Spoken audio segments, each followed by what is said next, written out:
Waylander, Chapter 11. Waylander dismissed the two female servants and rose from the bath, brushing flower petals from his body. Wrapping a towel around his waist, he walked to a full-length mirror and shaved slowly. His shoulder ached, the muscles were tense and knotted from the battle at Masson, and an ugly bruise was flowering along his ribs. He pressed it lightly and winced. 10 years ago, such a bruise would have long since vanished. 10 years before that, no bruise would have flowered at all. Time was a greater enemy than any he had faced. He stared into his own dark brown eyes, then scanned the fine lines of his face and the grey hair fighting for dominance at his temples. His gaze flickered down. The body was still strong, but the muscles were looking stretched and thin, he thought. Not many years left for a man in his occupation. Waylander poured himself some wine and sipped it, holding it on his tongue and enjoying the sharp, almost bitter flavour. The door slid open and Cuden entered.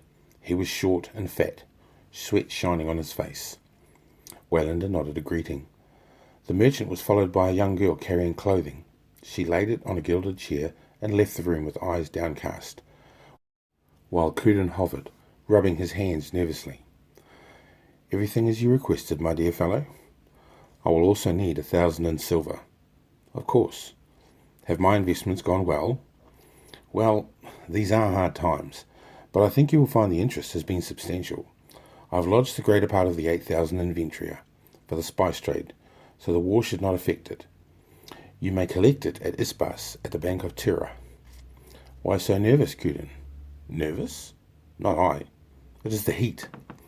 The fat man licked his lips and tried to smile, but he was not successful. "Someone has been looking for me, yes?" "No." "Yes, but I told them nothing." "Of course not. You know nothing of my movements. But I shall tell you what you promised them. You said that you would let them know if I ever called on you. And you told them about the bank at Chptr." "No," whispered Cuden. "Do not be afraid, merchant. I do not blame you. You are not a friend, and there is no reason to risk yourself for me. I would not expect it. Indeed, I would think you a fool if you did. Have you informed them yet of my arrival?" The merchant sat down beside the pile of clothing. His flesh seemed to sag as if the muscles of his face had suddenly ceased to function. "Yes, I sent a messenger into Skaldic. What can I say?" "Who came to you?" "Kodoros the Stalker." "Gods, Waylander, he has the eyes of hell." I was terrified. "How many men did he have with him?" "I do not know. I remember he said they would be camped at the Opal Creek." "How long ago was this?" 5 days. He knew you were coming." "Have you seen him since?" "Yes. He was in a tavern, drinking with the giant outlaw, the one who looks like a bear. You know him?" "I know him." "Thank you, Cuden. You will not kill me?" "No, but had you not admitted it to me—" "I understand. Thank you." "There is nothing to thank me for. Now, on another matter. There are 2 children recently brought to Chptr, now lodged with the source priests. Their names are Krilla and Muriel. You will see they are looked after. There is also a woman, Danielle. She too will have need of money. For this service, you will keep the interest from my investments. You understand?" "Yes. Krilla, Muriel, Danielle. I understand." "I came to you, Cuden, because of your reputation for honest dealings. Do not fail me." The merchant backed from the room, and Waylander moved to the clothing. A fresh linen shirt lay at the top of the pile, and he lifted it to his face. It smelled of roses. Slipping it on, he tied the cuffs. Next was a pair of black trews of thick cotton, and then a wool-backed leather jerkin and a pair of thigh-length black riding boots. Moving to the window, he hefted his mail shirt and placed it over his shoulders. The rings were freshly greased, the metal cold to his body. He dressed swiftly, buckling on his knife belt and sword. His crossbow lay on the broad bed with a fresh quiver of 50 bolts. He clipped both to his belt and left the room. Outside in the hall the girl waited, and Waylander gave her 4 silver pieces. She smiled and moved away, but he called her back when he saw the bruise on her upper arm. "I'm sorry for being rough on you," he said. "Some men are worse," she replied. "You didn't know you were doing it?" "No, I did not." He gave her another silver piece. "You cried in your sleep," she said softly. I am sorry if it wakened you. Tell me, does Hewla still live in Chptr? She has a cabin north of the town. The girl was frightened, but she gave Waylander directions, and he left the merchant's house, saddled his horse, and rode north. The cabin was badly built. The unseasoned wood was beginning to warp, and mud had pushed into the cracks. The main door was poorly fitted, and a curtain had been hung behind it so as to cut down the draughts. Waylander dismounted, tethered his horse to a stout bush, and knocked on the door. There was no answer, and he moved inside wearily. Hewla was sitting at a pine table, staring into a copper dish filled to the brim with water. She was old and almost bald, and even more skeletal than the last time Waylander had visited her 2 years ago. "Welcome, Dark One," she said, grinning. Her teeth were white and even, strangely out of place amidst the ruin of her face. "You have come down in the world, Hewla. All life is a pendulum. I shall return," she answered. "Help yourself to wine, or there is water if you prefer." "Wine will be fine," he said, filling a clay goblet from a stone carafe and sitting opposite her. "2 years ago," he said softly, "you warned me against Cain. You spoke of the death of princes and of a priest with a sword of fire. It was pretty, poetic and meaningless. Now it has meaning, and I wish to know more." "You do not believe in predestiny, Waylander. I cannot help you." "I am not a fatalist, Hewla. There is a war being waged." "You surprise me." His tone was ironic. "Close your mouth, boy," she snapped. "You learn nothing while your lips flap." "I apologize. Please go on." "The war is on another plane, between forces whose very nature we do not understand. Some men would call these forces good and evil. Others refer to them as nature and chaos. Still others believe the power is of one source that wars on itself.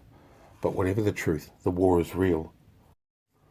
I myself tend towards the simplistic. Good and evil in this struggle. There are only small triumphs and no victory. You are now part of this war, a mercenary who has changed sides at a crucial time." "Tell me of my quest," said Waylander. "I see the global view does not excite your interest. Very well. You have allied yourself with Demast. A brave decision. He is a killer without conscience, and in his time has slain men, women, and babes.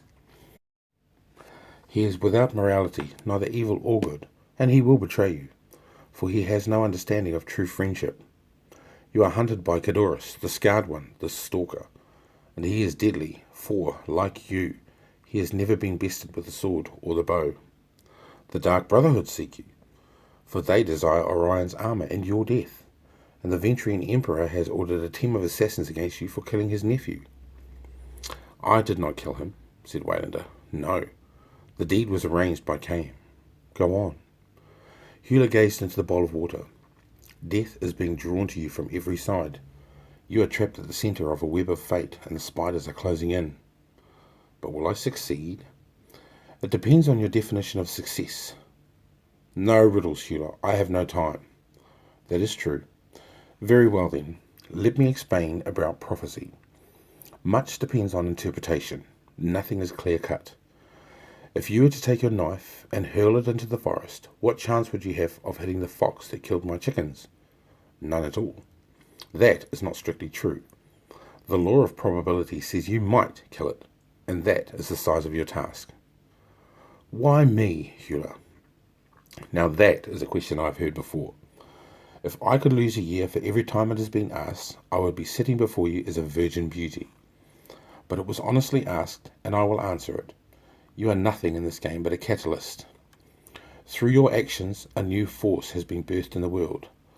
This was born the moment you saved the priest.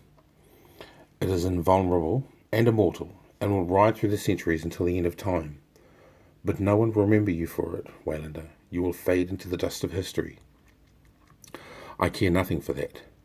But you have not answered my question." "True. Why you?" "Because you alone have the chance, slim as it is, to change the course of this nation's history." "And if I refuse?" "A pointless question." "You will not." "Why so sure?" "Honour, Waylander. You are cursed with it." "Do you not mean blessed?" "Not in your case. It will kill you." "Strange. I thought I would live forever."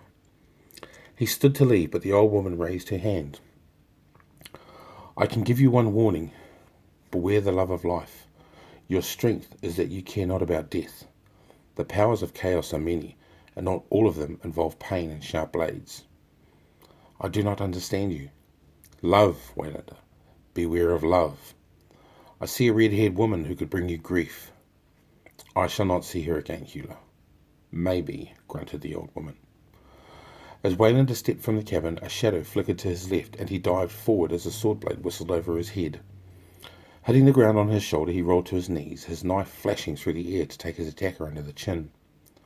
The wounded man sank to his knees, tearing the blade loose, blood gushing from his throat as he toppled forward. Waylander swung round, scanning the trees, then rose and walked to the corpse. He had never seen the man before. He cleaned his knife and sheathed it as Hewler stepped into the doorway. You are a dangerous man to know, she said, grinning. His dark eyes fixed on her wrinkled face. You knew he was here, you crone. Yes. Good luck on your quest, Waylander. Walk warily. Waylander rode east through the darker section of the forest, his crossbow primed and his dark eyes scanning the undergrowth for movement. Above him, the branches interlaced and shafts of sunlight splayed the trees. After an hour, he turned north, the tension growing within him, causing his neck to ache. Codorus was not a man to be taken lightly. His was a name spoken in whispers in the darkest alleyways of forbidden cities. Codorus the Stalker, the Dream Ender. It was said that none could match him for cunning and few for cruelty, but Waylander dismissed them all wild stories, for he knew how legend could add colour to the whitest of deeds, for he, of all men, could understand Codorus. Waylander the Slayer, the Soul Stealer, the Chaos Blade. Saga poets sang dark songs about the wandering assassin, the stranger, the Waylander, choosing always to finish their tale telling with Waylander's exploits as the fires guttered low and the tavern dwellers prepared for a walk home in the dark. Waylander had sat unnoticed in more than one inn while they entertained the crowds with his infamy. They would begin their performances with stories of golden heroes, beautiful princesses, courageous tales of shadow-haunted castles and silver knights. But as the hours passed, they introduced an edge of fear, a taste of terror, and men would walk out into the darkened streets with fearful eyes which searched the shadows for Codorus the Stalker or for Waylander. How the poets would dance with glee when they heard that Codorus had been paid to stalk the Slayer. Waylander turned west along the line of the Dalnock Mountains until he entered a large clearing where some 30 wagons were waiting. Men, women and children sat at breakfast fires while the giant dermist walked among the groups collecting his payments. Once out of the trees, Waylander relaxed and cantered into the campsite. He removed the bolts from the crossbow and loosed the strings, clipping the weapon to his belt. He slid from the saddle. Dermist, 2 leather saddlebags dropped over one huge shoulder, spotted him and waved. Moving to a nearby wagon, he heaved the bags inside and wandered back to Waylander. Welcome, he said, grinning. This war is making good for business. Refugees? Queried Waylander. Yes, heading for Golgotha with all their worldly possessions. Why do they trust you? Just stupidity, said Dermist, his grin widening. A man could get rich very quickly. I don't doubt it. When do we leave? We were only waiting for you, my friend. Golgotha in 6 days, then the river east and north, say 3 weeks. Then Roboas and your armour. Sounds easy, does it not? As easy as milking a snake. Have you heard that Codorus is in Skultic? Dermist's eyes opened wide in mock surprise. No. He is hunting me, so I'm told. Let us hope he does not find you. For his sake, said Waylander. How many men do you have? 20. Good men. Tough. Good men? Well, no. Scum, as a matter of fact. But they can fight. Would you like to meet some of them? No. I've just eaten. How many people are you taking? 160. Some nice-looking women among them, Waylander. It should be a pleasant few days. Waylander nodded and glanced around the camp. Runners, all of them. Yet he felt pity for the families forced to trust a man like Dermist. Most of them would escape with their lives, but they would arrive in Golgotha as paupers. He transferred his gaze to the tree-lined hills to the south. A flash of light caught his eye, and for some time he stared at the distant slopes. What is it? Asked Dermist. Perhaps nothing. Perhaps sunlight on a piece of quartz. But you think it is Codorus? Who knows, said Waylander, leading his horse away from the wagons and settling down in the shade of a spreading pine. High in the hills, Codorus replaced the long glass in its leather container and sat back on a fallen tree. He was a tall, thin man, black-haired and angular. A scar ran from his forehead to his chin, cutting across his lips and giving him a mocking devil's smile. The eyes were cloudy grey and cold as winter mist. He wore a black mail shirt, dark leggings and riding boots, and by his hips hung two short swords. Codorus waited for an hour, watching the wagons hitched to oxen, and then assembled into a north-pointing line. Dermist rode to the head of the column and led the way towards the mountains and the Dalnock Pass. Waylander rode at the rear. A sound from behind him caused Codorus to turn sharply. A young man emerged from the bushes, blinking in surprise as he saw the knife in Codorus's raised hand. "He didn't come," said the man. "We waited where you said, but he didn't come." "He came, but he circled you. Volvin is missing. I sent Macus to find him." "He will find him dead," said Codorus. "How can you be sure?" "Because I wanted him dead," said Codorus, walking away and staring after the wagons. Gods, why did they give him such fools? Bureaucrats. Of course Volvin was dead. He had been ordered to watch the cabin of Hewler, but on no account to tackle Waylander. Why not, he had asked. He's only a man. Codorus had known the fool would do something foolish, but then Volvin was no loss. An hour later, Macus returned, short and burly, with a petulant mouth and a permanently surly manner. He moved to Codorus, ignoring the younger man. "Dead," he said simply. "Did you kill the old woman?" "No, she had 2 wolves with her. They were eating Volvin." "And you did not want to disturb their lunch?" "No, Codorus, I did not want to die." "Very wise. Hewler would have struck you dead in an instant. She has rare powers. By the way, there were no wolves." "But I saw them." "You saw what she wanted you to see. Did you ask her how Volvin died?" "I did not have to. She said it was pointless sending jackals after a lion. Told me to tell you that." "She is right. But you jackals were part of the contract. Mount up." "You do not like us, do you?" asked Macus. "Like you, little man? What is to like? Now mount up." Codorus walked to his horse and swung smoothly into the saddle. The wagons were out of sight now, and he eased his mount onto the slope, sitting back in the saddle and keeping the beast's head up. "Don't make it too easy, Waylander," he whispered. "Do not disappoint me."